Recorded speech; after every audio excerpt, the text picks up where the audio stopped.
நம சிவாய. கோவையிலிருந்து அடியேன் கிருஷ்ணவேணி. குரு வாழ்க, குருவே துணை. சித்திரா பௌர்ணமி, சித்திரை மாதம் பிறக்கக்கூடிய மிக அற்புதமான இந்த விழாவை நம்ம மே மாதம் 12/5/2025 திங்கட்கிழமை இரவு சித்திரா பௌர்ணமி வருகிறது. அனைவரும் இந்த பௌர்ணமியை மிக சிறப்பாக கொண்டாடணும். பௌர்ணமி அப்படிங்கிறது முழு நிலவு, சந்திரன் ஒளி பிம்பமாக நமக்கு வெளிச்ச கிரகமாக பிரகாசிக்கக்கூடிய மாதந்தோறும் முழு நிலவாக வந்து கொஞ்சம் கொஞ்சமாக அப்புறமே தினமும் வந்து தேய்பிறையாக தேயக்கூடிய அந்த பௌர்ணமி நன்னாளில் வருடந்தோறும் வந்தாலும் நமக்கு இந்த சித்ரா பௌர்ணமி தான் மிக மிக அற்புதமான விஷயம், ஆரோக்கியமான விஷயம், மன நிம்மதியை கொடுக்கக்கூடிய விஷயம். இதோடைய பயன்பாடுகள் செயல்லாம் எப்படின்னு நம்ம இப்போ பார்ப்போம். பௌர்ணமி அப்படின்னாவே ஒரு விசேஷம் அப்படின்னு அர்த்தம். நமக்கு ஒரு மன தெளிவையும் மன ஆரோக்கியத்தையும் மன சஞ்சலத்தையெல்லாம் போக்கக்கூடிய வழிபாடாக மாதந்தோறுமே பௌர்ணமிக்கு எடுக்கிறது சிறப்பு. அம்பாளுடைய அனுக்கிரகமும் அம்பாளுடைய ஆசீர்வாதமும் அம்பாளுக்கு அபிஷேகம் இரவு நேரத்தில் நடக்கக்கூடிய இந்த பௌர்ணமி பூஜை விழா ரொம்ப வந்து விசேஷம். அதே போல் குலதெய்வ வழிபாடு அதைவிட விசேஷங்க. பௌர்ணமி, சித்ரா பௌர்ணமி அன்று சித்தர்கள், ரிஷிகள், மகான்கள் வாழ்ந்த புனித மலை எங்கெங்கே இருக்கோ, ஜீவசமாதி எங்கே அடைஞ்சிருக்காங்களோ, இப்போ கொங்கண சித்தர், அதே மாதிரி நிறைய சித்தர்கள் இருக்காங்க. ஒவ்வொரு ஊர்லேயும் இருக்குங்க. ஒவ்வொரு ஊரில் இருக்கக்கூடிய முக்கிய ஒரு இடமாக இருக்கும். அங்கே வந்து ஜீவசமாதி இது பண்ணியிருப்பாங்க. ஸோ நிறைய பேர் வந்து சித்தர்களுடைய ஜீவசமாதிக்கு போயிட்டு என்னென்ன நன்மைகள் நமக்கு வேணுமோ அதை எல்லாமே, இப்போ பாம்பன் சுவாமிகள், பாம்பாட்டி சித்தர், நிறைய பேர் சொல்லிகிட்டே போகலாம். அப்போ நமக்கு எங்கே பிராப்தம் இருக்கோ அங்கே போயிட்டு நம்ம அன்றைய நாள் அந்த பௌர்ணமி நிலவில் நம்ம என்னென்ன பிரார்த்தனை வைக்கிறோமோ அத்தனையும் வைக்கணும். அப்போ இந்த நாள் சித்ரா பௌர்ணமி அப்படின்னு ஏன் இந்த அளவுக்கு சொன்னாங்களா? சித்ரா பௌர்ணமியானது காகபுஜண்டர் தலையாட்டி சித்தர் அடிக்கடி கூறுவாராம். காகபுஜண்டருக்கு அவ்வளோ விசேஷம். சித்தர் பௌர்ணமி, சித்ரா பௌர்ணமி மருவி வந்தது. ஃபஸ்ட்டு ஆதி காலத்தில் சித்தர் பௌர்ணமி, காகபுஜண்டர், தலையாட்டி சித்தர், இவங்கெல்லாம் வந்து சித்ரா பௌர்ணமியானது சித்தர் பௌர்ணமின்னு வந்து மாறிச்சான். பௌர்ணமி அன்று தான் இறையருளை வழங்குவதற்காக சித்தர்கள் பல்வேறு வடிவத்தில் நமக்கு வந்து காட்சியளிப்பாங்க, அல்லது நமக்கு கஷ்டத்தை போக்கக்கூடிய அமைப்பில் பிளெஸ்ஸிங் பண்ணுவாங்க.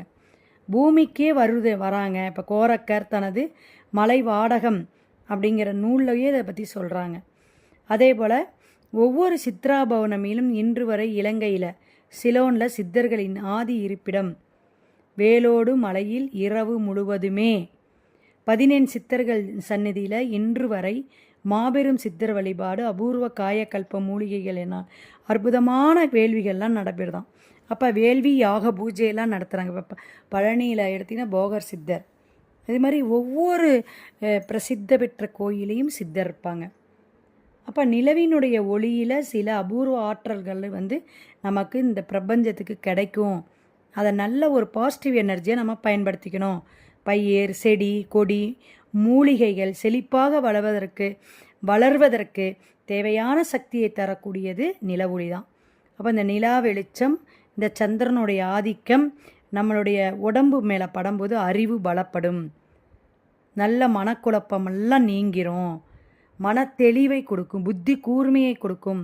மற்றைய நாளை விட தெய்வீக சக்தி அதிக ஆற்றல்களை கொண்டது இந்த பௌர்ணமி தான். அப்போ ஒவ்வொரு மலையிலுமே ஏதாவது ஒரு குன்றோ மலைகளையோ வந்து சித்தர்கள் கண்டிப்பாக வாழ்ந்திருப்பாங்க. இப்போ நம்ம கணக்கம்பட்டியார் சித்தரை கூட சொல்கிறோம், பழனியில் தற்சமயம் ரொம்ப ஃபேமஸ் ஆகிருக்காங்க. ஸோ எங்கே உங்களால் போக முடியுமோ போகலாம். அப்போ பௌர்ணமி சக்தியாக வந்து நம்ம வாங்கிக்கணும் அப்படின்னா இது மாதிரி சித்தர்கள் ஜீவசமாதியோட இடத்துக்கு போயிட்டு நம்ம பிரார்த்தனை வைக்கணும்.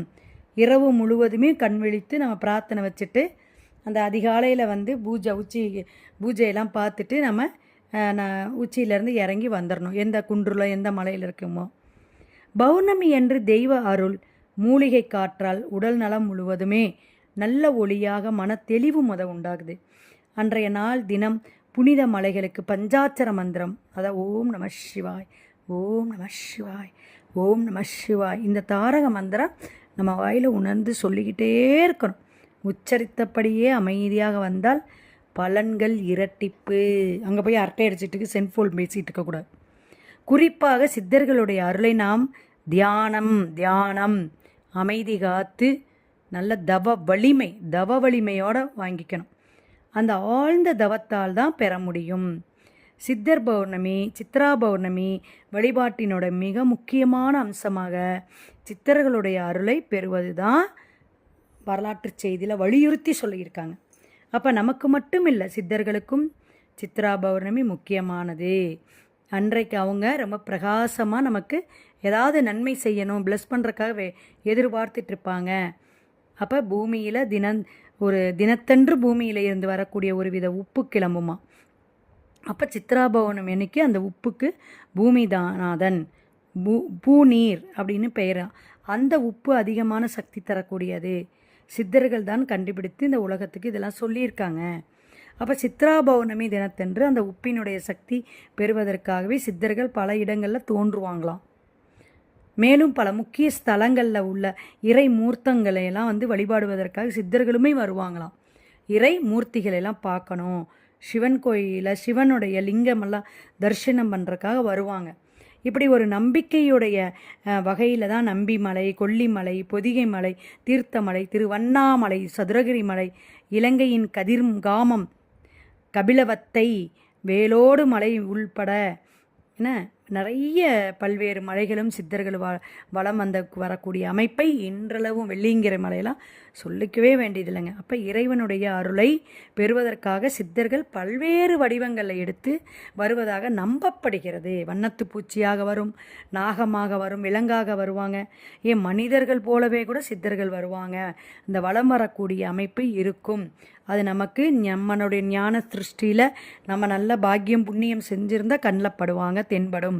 அந்த சமயத்தில் நாமும் சென்றால் நமக்கும் இறையருள், சித்தர்களுடைய ஆசீர்வாதம், அருள் உரை எல்லாமே கிடைக்கும். நமக்கு உடம்புலே ஒரு மாற்றம் ஏற்படும், நல்ல ஒரு புத்துணர்ச்சி, ஒரு எனர்ஜி நல்ல எனர்ஜியாக இருக்கும், குட் வைப்ரேஷன் கிடைக்கும். அப்போ நம்மளே நம்ம பட்டை தீட்டிய வைரமாக நல்ல எண்ணங்களும் செயல்களும் தர்ம சிந்தனையை வலிமைப்படுத்துறதுக்கு இந்த சித்ரா பௌர்ணமி வழிபாடு மிக சிறப்பாக இருக்கும். அதே போல் கிரிமலம் வரக்கூடியவங்களும் வருவாங்க. இப்போ திருவண்ணாமலையெல்லாம் எடுத்துக்கிட்டிங்கன்னா அப்போ சித்தர்களுடைய ஜீவ சமாதியை சித்ரா பௌர்ணமி தினத்தன்று நம்ம தவறாமல் வழிபாடு எடுக்கணும். அப்போ முன்னோர்கள் அறிவுறுத்தி சொல்லக்கூடிய அந்த அமைப்பில் சித்தர்களுடைய மலைகளில் ஏற்கனவே நிறைய சித்தர்களுடைய அருள் உள்ளது. சித்ரா பௌர்ணமி அன்னைக்கு இன்னும் நிறைய வைப்ரேஷன் அங்கே கிடைக்கும். சித்தர்களுடைய மலையிலேருந்து நமக்கு இப்போ பார்த்திங்கன்னா இந்த நம்பி மலைக்கு பூதநாராயண சித்தர் தலைமையில் ஒன்று கூடி உலக மாற்றங்கள் எல்லாமே எப்படிலாம் இருக்கணும், எப்படி இந்த பிரபஞ்சத்தை நல்ல வழியை படித்து கொண்டு போகணும் அப்படிங்கிறதெல்லாம் முடிவெடுப்பாங்களாம். உட்காந்து கோரக்கர் மலை வாடகம் அப்படிங்கிற நூலில் எம்பெருமானோன்னு நிறைய விஷயங்கள் இந்த மாதிரி சித்ரா பௌர்ணமியை பற்றி சொல்லியிருக்காங்க. அப்போ ஈசனுடைய பெயரும் சித்தர்களுடைய நினைவில் தான் நம்ம வழிபாடு எடுக்கணும். சிவனுடைய பெயர் நாமம் சொல்லிகிட்டே இருக்கணும். பொதிகை மலையில் அகத்தியரை சித்ரா பௌர்ணமி தினம் வழிபட்டால் சிவபெருமானுடைய திருவடியை மிக எளிதாக நம்ம சென்றடைய முடியும். நம்ம கருமா போகும், கஷ்டம் நீங்கும். அப்போ மோட்சத்தை அடைக்கக்கூடிய அமைப்பு, ஞான மார்க்கமாக நம்மளை உணர முடியும். நம்மளுடைய ஜீவன் ஃபுல்லாக எல்லாரோட சக்தியாக இருக்கணும், சிவனுடைய சக்தியாக இருக்கணும். அதுபோல் மதுரையில் ஒவ்வொரு சித்ரா பௌர்ணமிக்கும் இந்திரனே நேரில் சொக்கநாதனை பூஜித்து வழிபடுவதாக ஐதீக வழிபாடு இன்றளவும் பேசப்படுது. அப்போ இந்த சமயத்தில் மதுரை சொக்கநாதரை நம்ம போய் வழிபாடு எடுக்கும்போது இந்திரனுடைய அருள்வாசி வரும், அவங்களுடைய எல்லா செல்வமும் நமக்கு ஒரு வளமான வாழ்க்கையை காட்ட இறைவன் காத்து கொண்டு இருக்கிறார். சித்ரா பௌர்ணமி தினத்தன்று சித்திரை நட்சத்திரமும் பௌர்ணமி திதியும் சேர்வதால் தான் கடலில் மிகவும் நல்லது. அந்த கடலில் போய் நீராடுறது, கடற்கரை ஓரமாக உட்கார்ந்துருக்கிறது, இதுவும் நமக்கு முன்னாடி இருக்கக்கூடிய முன்னோர்கள்லாம் சொல்லி வச்சுருக்காங்க. அப்போ இதுவரை வந்து நம்ம என்னென்ன சம்பாதிச்ச பாவங்கள், என்னென்ன பாவத்தை சேர்த்து வச்சோமோ அனைத்தையுமே கரைத்து விடலாம் அப்படிங்கிற ஐதீகம் உண்டு. அப்போ சித்ரா பௌர்ணமி தினம் கடலில் புனித நீராட வருபவர்களுக்கு ரிஷிகளும் சித்தர்களும் தயாராக காத்திருப்பார்கள் அப்படிங்கிற புராண கதைகளில் உண்டு. எனவே கடலில் புனித நீராடினால் சித்தர்களினுடைய ஆசீர்வாதம் பரிபூரணமாக நமக்கு கிடைக்கும். அன்றைய தினம் மூலிகை குளியல் செய்தாலும் நமக்கு நல்லாயிருக்கும். நவதானிய குளியல் செய்யலாம், மூலிகை பொடி போட்டு அதிலே நம்ம குளிக்கலாம். நம்மளால் ஏதுவாகுமோ முடியுமோ அதை செய்யலாம். அப்போ எந்தவித தோஷமாக இருந்தாலும் நவகிரக தோஷத்தெல்லாம் அது நீக்கும். அப்போ போகர் சித்தர்லேருந்து அகத்தியர்லேருந்து எல்லா சித்தர்களுமே நிறைய விஷயங்களை நமக்கு இந்த பூலோகத்தில் கொடுத்துட்டு போயிருக்காங்க. மூலிகையை பற்றி, இந்த மாதிரி வரும் பௌர்ணமியோட வழிபாடு பற்றி, நவகிரகத்தை பற்றி, இயற்கையோட தத்துவார்த்தமாக பிரபஞ்சத்துடைய ஆக்கத்தில் நிறைய விஷயங்களை நமக்கு பொக்கிஷமாக தந்துட்டு போயிருக்காங்க. இப்போ தஞ்சை பெரிய கோயில் எடுத்துக்கிட்டுங்க, சித்ரா பௌர்ணமி ரொம்ப விழா, சித்தர் பெருவிழா அப்படின்னு கொண்டாடுவாங்க. அதே போல் இதை கையட்டி நந்தி எம்பெருமானுக்கு கருவூராருக்கும் சிறப்பான அபிஷேக ஆராதனை அலங்காரமெல்லாம் பண்ணுவாங்க. அன்னதானம் வெகு விமர்சையாக இருக்கும். விடிய விடிய அன்னதானம் நடக்கும். அப்போ இதிலெல்லாம் நம்ம பங்கேற்று நம்மளுடைய சித்தருடைய அருள் ஆசிரியவாதமும் இறைவருடைய கருவூராரையினுடைய அருள் ஆசீர்வாதமும் நம்ம பெறணும்.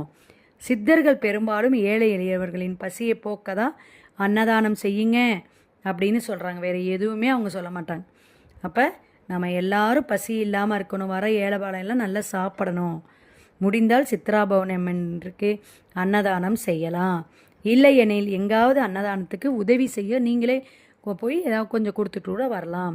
அப்போ எல்லாமே நம்ம 24 மணி நேரமும் இலங்கையில் சித்தர்கள் வாசம் செய்யும் வேலோடு மலையில் திருப்பணி செம்மல் தியாகராஜ சந்திர குடும்பத்தாருக்கும், அதே போல் அன்னதானம் கொடுக்கக்கூடிய ஒவ்வொரு குடும்பத்தாருக்கும் சித்ரா பௌர்ணமியில் பாருங்கள், நம்ம இதில் வந்து சதுரகிரியில் கணக்கில் அடங்காத சித்தர்கள் தரிசனம் கொடுப்பாங்களாம். இதெல்லாம் கோரக்க சித்தரை நினைத்து தியானம் பண்ணுன்னா அவ்வளோ விசேஷம். அப்போ நம்ம கண்முன்னே அவர் வந்து நிற்பாங்க. அந்த அளவுக்கு வந்து சதுரகிரியில் சக்தி வாய்ந்த ஒரு ஆசியாக நமக்கு சித்தர்களுடைய நல்ல உடல் நலமெல்லாம் நமக்கு இருக்கணும், 16 வகை பேர் கிடைக்கணும், நோய் இல்லாமல் இருக்கணும் அப்படின்னு இந்த பௌர்ணமி அன்னைக்கு நம்ம வழிபாடு செய்யணும். பிரார்த்தனை சங்கல்பம் வச்சுக்கணும். அப்போ நோயின்மைக்கும் நெருங்கிய தொடர்பு இருப்பதால் சித்தர்களை வந்து நம்ம அருளாசீர்வாதம் பெற வேண்டும் அப்படிங்கிறத தெரிஞ்சுக்கணும். அப்போ எந்த அளவுக்கு வந்து நம்மளுடைய மனது முழுசுமே சித்தர்கள் வழிபாடு இருக்குதோ அந்த அளவுக்கு வந்து நல்ல ஒரு விஷயங்களை கொடுக்கும். அதே போல் தியானம் செய்கிறது, அமைதியாக இருக்கிறது, பேசவே கூடாது. இப்போ திருச்செங்கோடு அர்த்தநாரீஸ்வரர் ஆலயத்தின் கிரிவலத்தின் போது சித்தர்களோடு வந்து அருளாசீர்வாதம் கொடுக்குறாங்க. ஏன்னா அந்த மலை ஓங்கார வடிவமாக அமைந்தது, ஓம்கர பிரணவ மந்திரத்தோட ஓங்காரமான வடிவத்தில். அப்போ சித்தர்கள் அருள் அங்கே வந்து அதற்கேற்ப கிடைக்கும். இப்போ நாகை மாவட்டம் எடுத்துக்கிட்டிங்கன்னா 8குடி முருகன் கோவிலில் 14 சித்தர்கள் இருக்காங்க. ஒவ்வொரு வால்மீகி சித்தர் அடங்கிய ஒவ்வொருவரான விஷயத்தையும் நம்ம சொல்லலாம். இப்போ வால்மீகி சித்தர் வந்து நல்ல ஒரு ஐக்கியமாக அங்கே இருக்கார். அப்போ அவருக்கு வந்து சிறப்பான பூஜை வந்து அங்கே நடக்கும். திருமண பாக்கியம் இல்லாதவங்களுக்கு பாக்கியத்தை கொடுக்கக்கூடிய மணமக்களாக நமக்கு வாழ்க்கையே நல்ல ஒரு புதிய திருப்பத்தை கொடுக்கும். அப்போ எல்லா ஆலயங்களிலும் இல்லாமல் சித்ரா பௌர்ணமி தினம் ஜீவசமாதிகளிலும் சிறப்பான பூஜை நடக்கும். ஆலயங்கள், அது சிவன் ஆலயங்களில், முருகன் ஆலயங்களில் ரொம்ப சிறப்பான ஒரு அபிஷேக ஆராதனை எல்லாமே விடிய விடிய கண் விழித்து நம்ம வழிபாடு எடுக்கணும். ஒரு சித்தருடைய ஜீவ சமாதிக்கு சென்று வழிபாடு செய்தால் சித்ரா பௌர்ணமி வழிபாட்டுக்குரிய அனைத்து பலன்களையுமே நிச்சயமாக உறுதியாக நம்பிக்கையோடு நம்ம பெறலாம். இதுபோல் நிறைய ஊர் இருக்குங்க. இப்போ சிங்கம்புணரியில் புகழ்பெற்ற முத்து வடுகநாதர் ஜீவசமாதி இருக்குது. அதே போல் வந்து சித்தர்களை வழிபாடு செய்யும்போது சித்ரா பௌர்ணமி அன்று காலையிலே நம்ம வீட்டில் குளித்து வீடெல்லாம் சுத்தம் பண்ணிவிட்டு நம்மளுடைய குல தெய்வம், இஷ்ட தெய்வம் எல்லாத்தையுமே ஃபஸ்ட்டு வணங்கணும். தீப தூபமெல்லாம் வீட்டில் இருக்கக்கூடிய சாமியை படத்துக்கெல்லாம் காட்டணும். பொங்கல் அல்லது ஏதாவது நைவேத்தியம், இனிப்பு பலகாரங்கள் வச்சு பாயாசமெல்லாம் கூட வச்சு நீங்கள் செய்யணும். அப்போ ஜீவசமாதிக்கு சென்று சித்தர்களுக்கு நினைத்தபடி கிரிவலம் வரணும். அவங்களுக்கு காய்ந்த திராட்சை, கற்கண்டு, அதே போல் தீபம் ஏற்றி வழிபாடு எடுக்கிறது, பத்தி காமிக்கிறது, அதே மாதிரி சாம்பிராணி புகை தான் அவ்வளோ விசேஷம்.